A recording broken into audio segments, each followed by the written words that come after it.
இது ஈட்வெல் குக்வெல். நாங்கள் இன்றைக்கி ஜெஃப்னா ஸ்டைலில் இறால் கறி எப்படி வைக்கிறேன்னு பார்ப்போம்.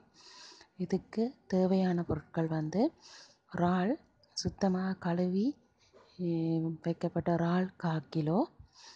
மற்றது சிறிய வெங்காயம் கொஞ்சம், பூண்டு, பச்சை மிளகாய், கறிவேப்பிலை, மஞ்சள், உப்பு, பெருஞ்சீரகம், மற்ற தேவையான அளவு எண்ணெய்.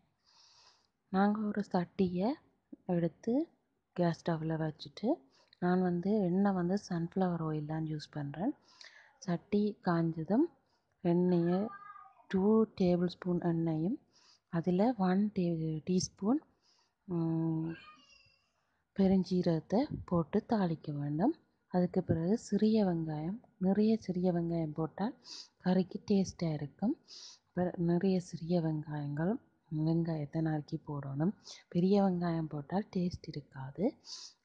அதோட பச்சை மிளகாய், பூண்டு, கருவேப்பிலை 3ஐயும் போட்டு நன்றாக தாளிக்க வேண்டும்.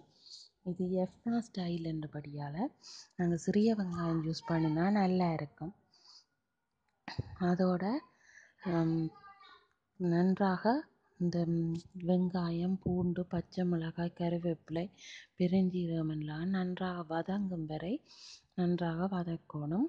அடுப்பை ஹை ஃப்ளேமில் வைக்காமல் லோ ஃப்ளேமில் வச்சு வதக்க வேண்டும். நன்றாக வதங்கினவுடன் கொஞ்சம் மஞ்சள் தூளும் உப்பும் போட்டு வதக்கினா வெங்காயம் நன்றாக வதங்கிவிடும். மஞ்சள் தூள் போட்டு ஃபுல்லாக கிளறி விட்டு அதை நன்றாக வதக்க வேணும். வெங்காயம் ஓரளவுக்கு நன்றாக வதங்கி வந்தவுடன் நாங்கள் கழுவி வைத்திருந்த இறாலை போட்டு கிளற வேண்டும். கிளறிட்டு இதுக்கு நாங்கள் தேங்காய் பால் சேர்த்து, கறி கிரேவியாக தான் வரப்போகுது. தேங்காய் பால் சேர்த்தா இன்னும் சுவையாக இருக்கும். நான் தேங்காய் பால் சேர்க்கிறேன். இது வந்து ஒரு 5 பேருக்கு மதிய உணவுக்கு மட்டும் உள்ள கறி என்றபடியே கணக்க நான் சேர்க்கவில்லை. அதில் பேர்ந்து 2 மேசைக்கரண்டி மிளகாய்த்தூள், கறி மிளகாய்த்தூள் சேர்க்க வேண்டும். சேர்த்து நன்றாக கிளற வேண்டும். அதுக்கு பிறகு உப்பு தேவையான அளவு போட்டு, நிறைய உப்பு போடக்கூடாது. ஏன்னா ஏற்கனவே வெங்காயம் தாளிக்கும் போது கொஞ்சம் உப்பு போட்டிருக்கேன். உப்பு உங்களோட சுவைக்கு ஏற்ற மாதிரி அளவாக போட வேண்டும். இதை நன்றாக இப்போ பாருங்க, குழம்பு நல்ல வடிவாக கொதிச்சு கொண்டு இருக்குது. நாங்கள் ஒரு கிளறி விட்டு இந்த பாருங்க இறால் வந்து நல்லா அவிஞ்சிட்டுது.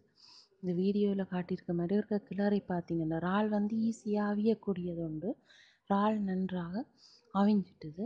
கொஞ்ச நேரம் கிளறி விட்டுட்டு நாங்கள் குறைக்க தேவையில்லை. குழம்பின் அளவு எங்களுக்கு தேவைன்றபடியாக குறைக்க தேவையில்லை. இப்போ இறால் குழம்பு ரெடி. இந்த வீடியோ உங்களுக்கு பிடிச்சிருந்தால் லைக் பண்ணுங்கள், சப்ஸ்கிரைப் பண்ணுங்கள். நன்றி, வணக்கம்.